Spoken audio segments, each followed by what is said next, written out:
Welcome back to another episode of Doable Discipleship. I'm Doug Jones, and this is Jason Wheeland. Hello Here there. Again. Yes. We're picking up part 2 of our conversation we started last week on how to love God with all your heart. Yeah. Jason, do you remember a highlight from that conversation? My big highlight, my big takeaway was you talking about rats. That was a big one. So if you have no idea what I'm talking about, you got to go back and listen or watch last week's episode. The love of rats. The love of rats. That did come up. Don't ask how. Just go back and watch it yourself. Yeah. Today's going to be a continuation of that conversation. So if you missed that one, you really want to make sure you go back and watch it before you pick up today, because today is the continuation of that. Don't miss that. So last week we talked a little bit about love. We talked about the 4 Greek words for love in the New Testament. We talked about the heart. What is the heart? So what is love? What is the heart? And then what does it mean to love God with all my heart? That was our discussion. Yeah. And if you're wondering why there's this big empty space between us and another microphone, you will see our good friend and fellow pastor, Chris Goulard, who will magically appear in just a moment. Stay with us.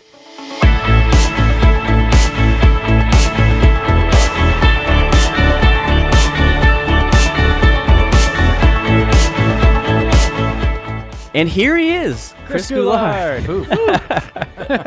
Yeah, really great. This is some of the first magic we've done on the show. It's our first time doing. Feel special for this that. Kind of stuff. Yeah. Maybe we'll put a sound effect in there, like ring, and then you appear.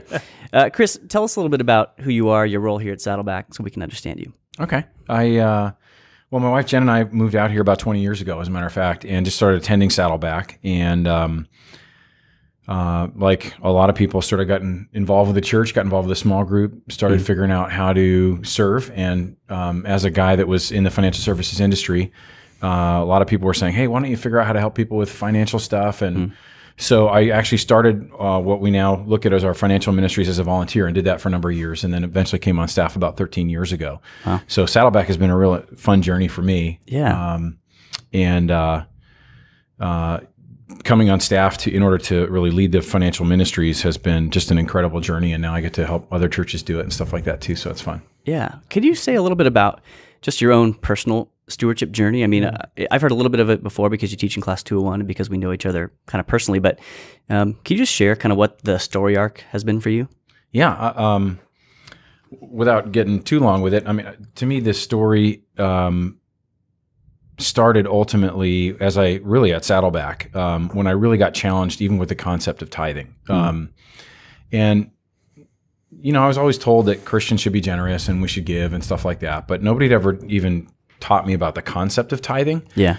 And then that's one of the disadvantages, I think, of not growing up in a, you know, like a Christian household that way, that kind of thing.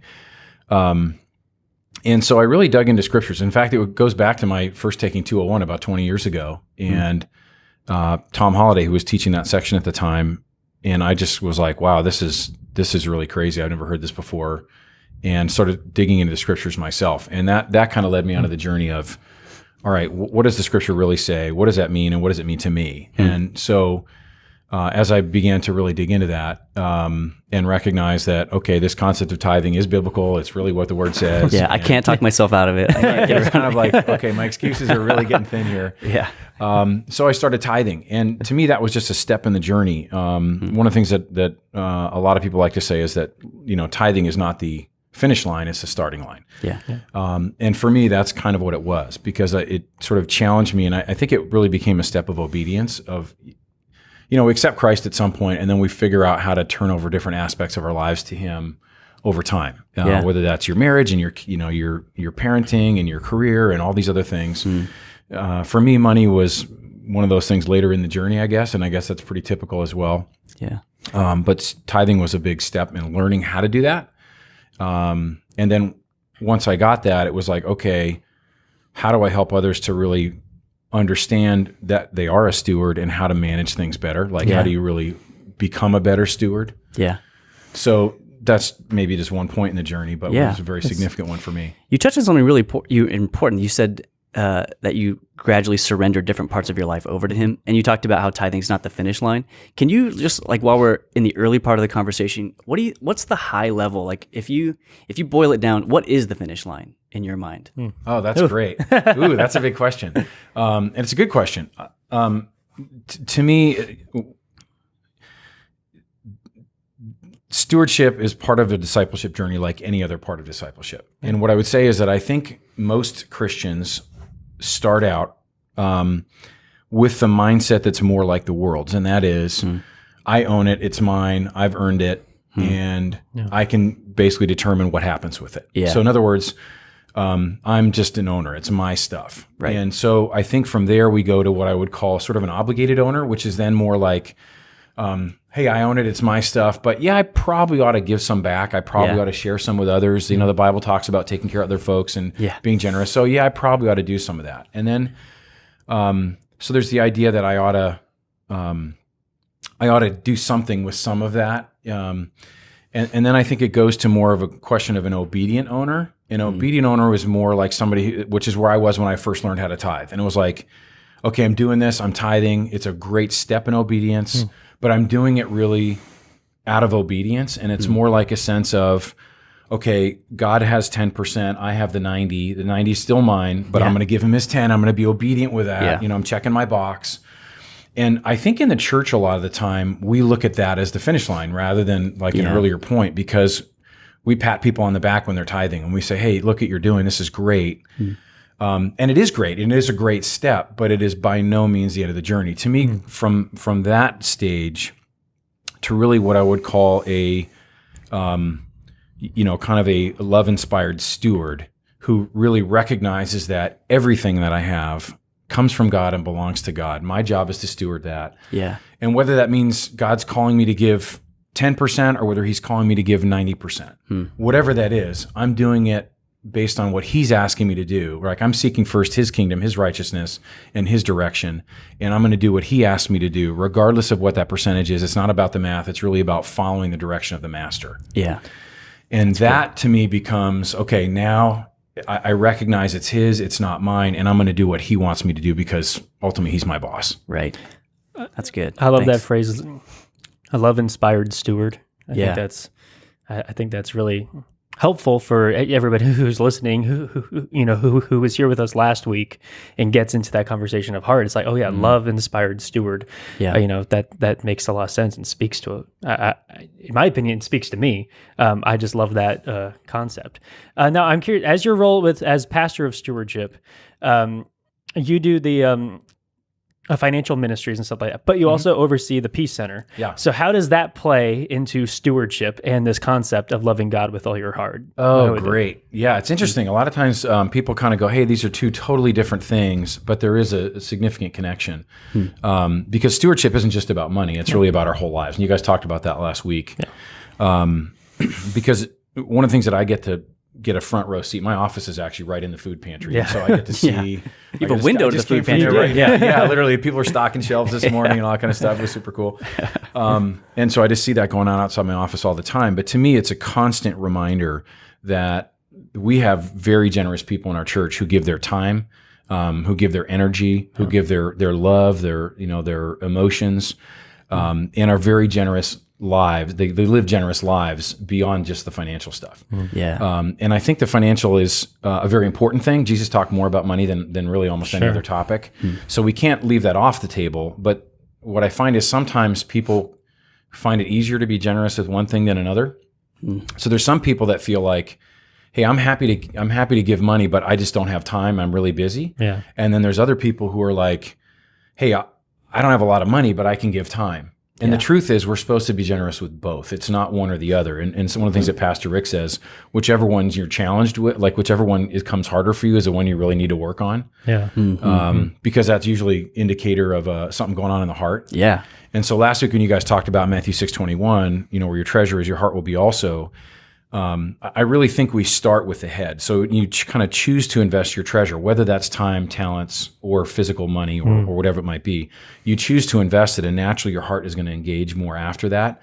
And so with the Peace Center, I just see people growing that all the time. And the fruit is amazing with people, accepting Christ. Yeah, that's great. And really just the church being what it's called to be in the community. So it's just just to me, it's a fun thing. And I love that heart in our church. That I get to kind of cheer on our team who's out there doing what God asked us to do. Yeah. So that's awesome. Awesome. Let's talk a little bit about some of the root causes here, because you talked about how it can be tough for some people to give. It really is tough for all of us to give at some level or another. Can you talk about what, in your experience, is the root cause in the human heart that prevents us from being generous givers? I love your use of the word generosity. I know you guys use it a lot because you talk about generosity as a lifestyle that transcends money, kind of goes into every area. Last week we talked about agape, this like transcendent love of God, and how it's really defined by giving. In fact, I've even heard you say in class 201 that, for God loved the world so much that he gave. Right. And so those two loves are like inextricable. You can't separate those two. But can you talk about like, what do you think? Like if you look back to the fall and you think of like the nature of human beings, what is it at the root that makes it so tough for us to relinquish control of our stuff, our resources, everything that we have at our disposal? Well, first of all, let me just say, I don't think it's any different than other parts of our lives. I think the money becomes very visible, and it's easy to measure because money is numbers. countable. Yeah, Like it's inherently It's in your countable. pocket. Yeah. it's easy math. Yeah. And so it's easy to kind of judge that. Really smart on Jesus's part, don't you think? Like to go for something that's so You easily kinda just dug quantifiable. right into something that is like very obvious and visible. So that said, I do think it's mostly the heart issue and about that. So the question is really, what's the condition of the heart that leads us to struggle with that? And it's something we all struggle with. I mean, I struggle with it too. Yeah. I think it can be a number of different things. It could be pride. It could be control. It could be insecurity. And I think what's interesting is having worked for so many years now with, literally thousands and thousands of people, and helping them to try and break free financially, to become more generous, to even just get control of their financial lives and kind of manage things the way God would have them do that, and watching them struggle with that. The greatest barrier for most people in managing their finances actually is emotions. It's not that they don't understand the scripture, although that's a very important thing. We want to teach them that. It's not that they don't understand how to do a budget. Really, budgeting is what, like second or third grade math. Yeah. It's not like rocket Plus and science. minus. Yeah, sure. Right, it's very simple stuff. Yeah. You don't even have to do long division. You know what I mean? But managing that as a life discipline for many people is very, very difficult. And a lot of that, I think, comes from family of origin issues with, we are taught things as kids. Sometimes we don't even know that we're taught them, that we learn. And so it can be an identity issue where I'm trying to, some people spend money because I got to have the fancy car, I got to have the fancy clothes, handbags, shoes, latest iPhone, whatever it is, because I've got to look cool. It's like an identity thing. So I've got to prove my worth to the people around me rather than my worth being tied up in Jesus. In other words, if my identity is not truly in Christ, but I'm trying to impress the Joneses next door, then that's going to cause me to spend money in ways that are really just not super healthy. Yeah. So that's a big one. Another one is what is somebody that struggles for security, and they just feel like, I only feel okay if I have this much money in the bank. Like, in other words, I'm not really trusting in God for my security. Yeah. It's now I'm trusting in money for my security. And there's actually a number of passages you can point to, but there's one place where Paul, writing to the Corinthians, basically says, "Don't put your hope in money, which is so fickle, but put your hope in God." And I think what he's saying is, money can come and go. God is the one thing you can truly trust that is unchanging. And so, for us, it's like, where is our security? So, and I think I could kind of keep going on in the list, but ultimately it's sort of heart issues that are underneath that, when I get caught up in the culture and what the culture is driving us to do, because the culture is taking us one direction and scripture takes us another. Yeah. Jesus was so countercultural in so many aspects, and money was no exception. Just real quick, you touched on something that you and I actually talked about a while back, and this kind of like the two economies thing that kind of goes on, where we have a worldly economy which is based on scarcity, like this idea that like there are finite resources here, and I have to get my piece of it in order to eke out my living, which is almost the definition of the curse. If you go back to Genesis chapter 3, right? It's like it's almost that epitomized. And then there's God's economy, which is based upon infinitude, like based on God's infinite resources. And so like there's a real cultural problem there, because we live day to day with an almost Darwinian mindset, scarcity of resources. I got to do my best to like fight out and get my piece. And then there's the biblical worldview, which says God has infinite resources at his disposal, and he loves me. Therefore, I don't have to worry. So there's a huge difference in the paradigm of the world and the paradigm that Jesus taught and is taught throughout the Bible. So you were just about to touch on a cultural thing, but I wanted to point that out, because I thought, I just think that's a really clear distinction between the way we tend to live our lives naturally according to our old nature, and then the life of stewardship and the life of unrestrained love for God that we're called into by Christ. Can you talk about that a little bit? You were about to. I just interrupted. Yeah, no, that's actually a great segue. It really gets to the ultimate heart mindset. And you talked at, the kind of the scarcity mentality versus what I would call an abundance mentality. Yeah. If we really recognize or believe that we are stewards, that it's not mine, that God owns it all. When you say, okay, look at the flowers in the field, look at the birds in the air, God takes care of them, God's going to take care of me. And when I get to that point where I truly trust God, when I know that he cares for me, that he is never going to abandon me, that he's never going to allow me to starve, he's never going to, put me in a position that I can't handle. When I come to that place of trust in him, and it is a faith issue. Yeah. And oftentimes it's learning your faith grows by being tested, right? Yeah. James 1, it's a testing your faith develops a perseverance. So as I learn to trust him, and I actually think that's one of the reasons that tithing is so important, because it forces you to step out and do something that's a little bit way countercultural. And it doesn't make mathematical sense. In other words, why is it that 100% doesn't go as far as 90%? Yeah. It doesn't make sense. Right. And yet when you really trust God and you go, okay, Lord, I'm returning the 10% to you and I'm going to live on the 90, that when we do that and trust him, we do have an abundance. So it's a countercultural thing. And that mentality of, instead of my stuff and, okay, I'm going to give a little bit away or something like that, but rather, hey, it's not mine anyway, it's God's. And as the creator of the universe that has infinite resources, he can take care of me without even... What if I got to worry? No big deal. I got nothing to worry about. And that mind shift is massive. Yeah.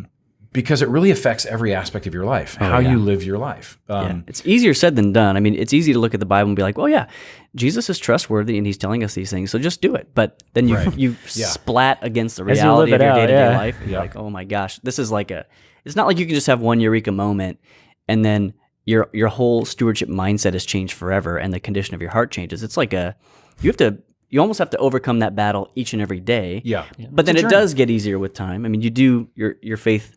You talk about this in 201 as well, this idea that as you trust God and you kind of put yourself out there and really place yourself upon God's grace or God's mercy toward us, and then he comes through, well, that makes it a little easier to trust him the next time for something a little bit bigger. And so your faith compounds over time in a really cool way.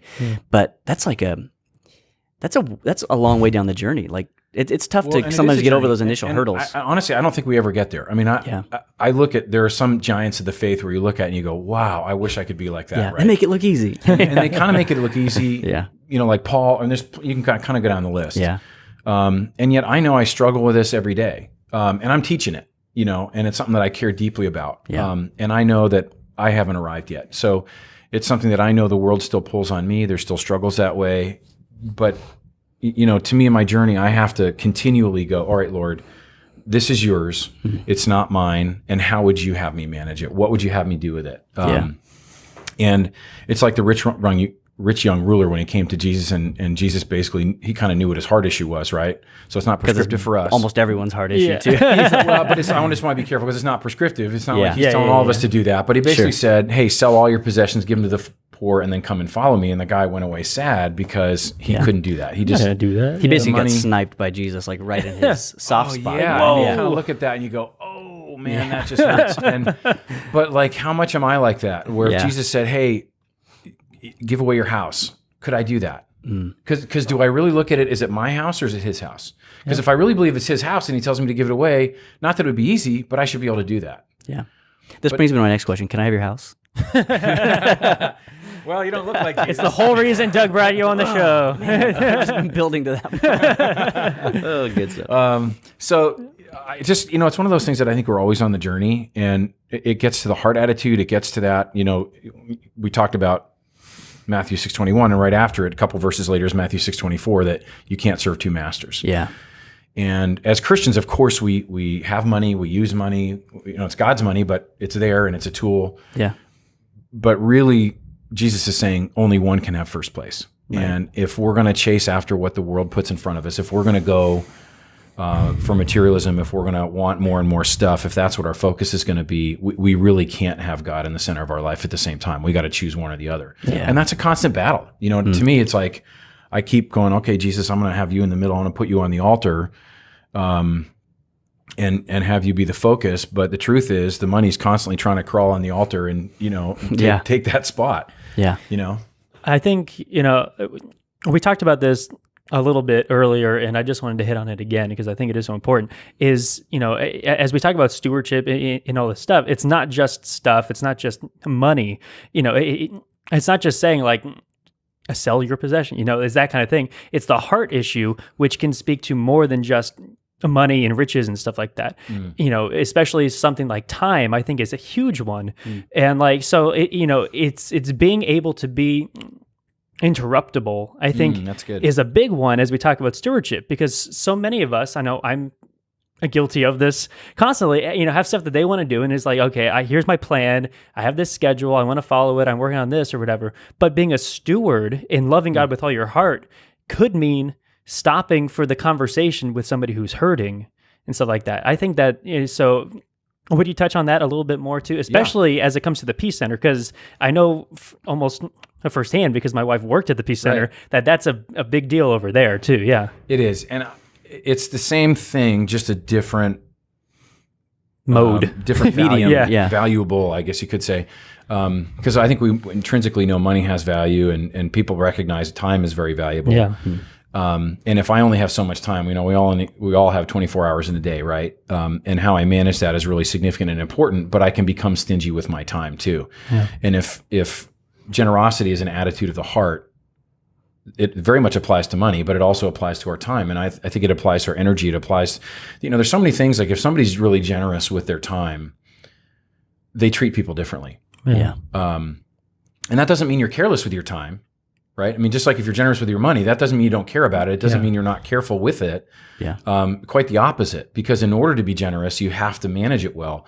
So to be generous with your time and be strategic with your time, but also, as you said, to be interruptible. In other words, if God owns my day, if God owns my 24 hours, and he puts somebody in front of me that needs help, and I've got this plan, but I've got my day mapped out minute by minute by minute, and I'm not willing to flex, then I'm not really following the master. I'm making myself the master. Totally. So it's the same thing. I mean, it's a great analogy. Yeah. And I think that could be true in our emotions. When our kids, it's not just time, but there's quantity time and quality time, that old adage. And I don't think you can really truly have one without the other. But I remember when my kids were little, and I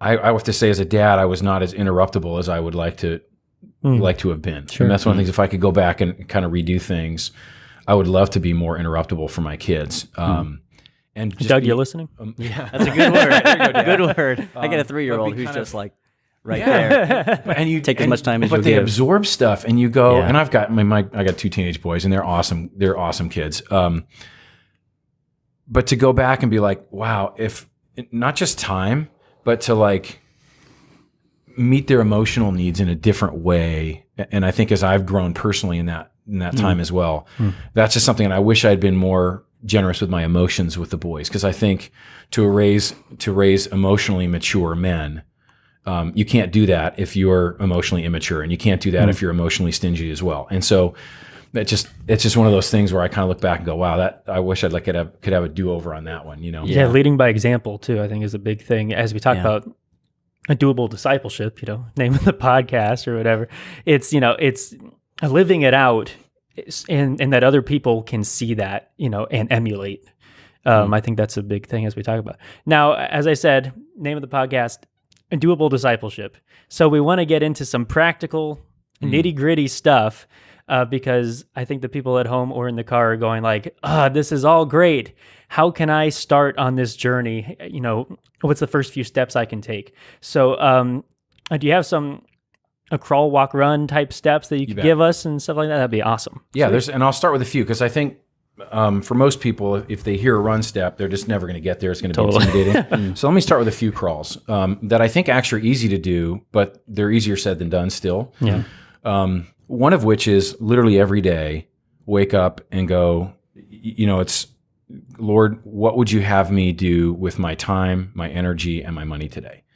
And literally turn it over to him every morning. Make it a daily habit. So if you start your day with a quiet time, make that just a little piece of it. It doesn't be the whole quiet time, but it could be literally 30 seconds, 60 seconds. But part of that to say, Lord, I'm yours, but so is all my stuff. And how do you want me to manage that? And it's sort of like, again, coming back to that, seek ye first his kingdom, his righteousness. And if I go, okay, Lord, what would you have me do with it?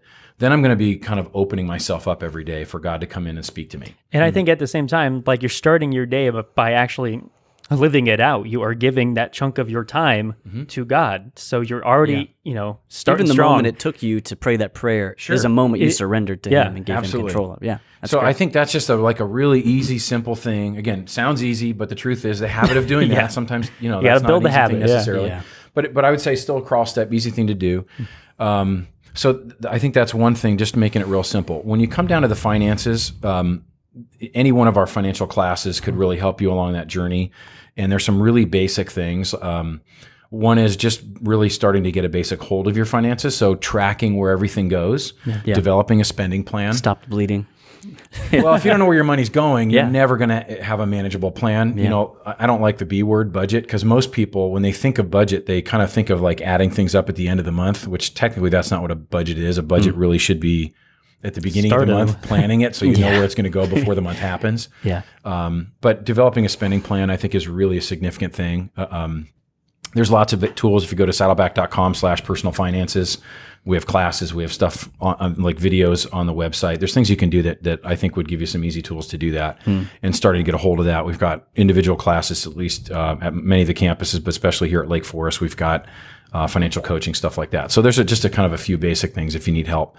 Isn't it true too? I mean, getting a hold of your finances actually enables you to be more generous in the future as well. I mean, absolutely. Like a lot of people would say, like, I talked to a guy after 201 this past month, and he was like, I want to do this. I want to start tithing, but I work paycheck to paycheck, and a lot of what I do is commission based. So it's like, I don't always know exactly what I'm going to get. And when I do get it, it gets taxed like crazy. So we had the whole net or gross conversation, that whole thing.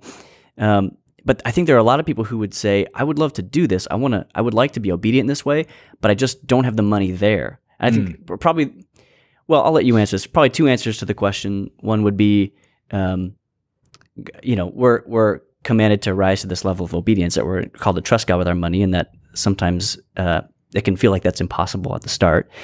But then there's the other side of that, which is if you get a hold of your finances and you really kind of get on top of things, like I mentioned a second ago, stopping the bleeding, because I know when Joyce and I started budgeting for the first time, we really got serious about it. It felt like we were plugging all these holes that we didn't know were there, because like I think Dave Ramsey says, managed money has more muscle. And if you're not on top of where your money's going, the lights just happened to us again. Yes, it did. If you don't know where your money's going, it's hard to leverage it for your goals. And one of your goals may be, I want to give more generously to what God is doing on earth. I want to give to people who are in need of it. I want to give to my local church, that kind of thing. And you're actually enabled to do more of that when you get a hold of things, right? So I think anybody out there who's struggling and feeling like, I feel like my finances are all over the place, and I don't feel like I have the tools to like start herding these cats and getting some order in this. Those financial workshops, I think, would be huge, starting with the budgeting one. That's one of the reasons we do them. I mean, some people are much more wired. If you're a type A personality, it's going to come much more naturally to do those kinds of things. Sure. And if you're not a type A, if you're a type Z, let's just say, and you go, hey, like spreadsheets make my eyes roll up in my head, all that kind of stuff. It can still be done. It's just a question of having a system that'll work for you. Yeah. But fundamentally, God is a God of order, not a God of disorder. And if we have our finances in a state of disorder and then we're asking him to bless it, it just doesn't really make sense if you have to step back and think about it. So you don't have to get totally uptight about it, but how do we have a system to do that? And that's why we do those classes, because we know that can be a huge barrier for people. Yeah. Not only achieving goals and maybe a generosity goal, but actually just literally becoming an impediment in your relationship with Christ. Yeah. And I think that money is probably the greatest barrier between people and Jesus in our culture today. And if we can help remove that barrier and turn it into actually something that's rather than a negative, rather than being a barrier, is actually a conduit. So it's a positive thing. Yeah. Our whole walk is just going to become a lot easier. So coming back to Jason, your question about crawl, walk, run kind of a thing. I think, depending on involvement in financial classes, that could be a crawl, walk, whatever. Sure. And I think also beginning to tithe. So that's a big deal for most people. It's getting that, as I mentioned in my life, that was a huge step. But kind of turning over that, taking that step of obedience and learning how to do that is a huge spiritual step, not just a financial step, but actually a huge spiritual step that I think will help anybody's walk with Christ. And if at the very least, it will deepen your walk with Jesus. And that's the most important thing. And when you get to run steps, I would say that there are some things you could do. One is within your spending plan, then look at not just the tithe, but like something that my wife and I started doing a long time ago. We call it the Holy Spirit Fund, where we build into our budget every year. At the beginning of the year, we say, okay, there's a certain percentage that we want to set aside above and beyond our tithe.